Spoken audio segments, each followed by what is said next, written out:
इसको बर्फी जाली कहा जाता है। स्ट्रेट बनाकर लड़ियाँ, उसके बाद इसको बर्फी जाली में हमने कन्वर्ट की है। इसकी कीमत 50,000 रुपये है।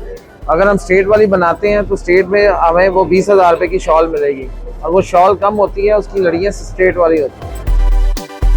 शादी ब्याह के अलावा और ये कहीं इस्तेमाल नहीं हो सकता, कि इसमें मेहनत ज़्यादा है, क्योंकि मुझे इसमें 5 घंटे हो गए इसको बनाते हुए। इसकी बार बार स्टिचिंग करना, बार बार इसको बाइंडिंग करना, एक लड़ी को एक लड़ी के साथ, इस वजह से महंगा लगता है।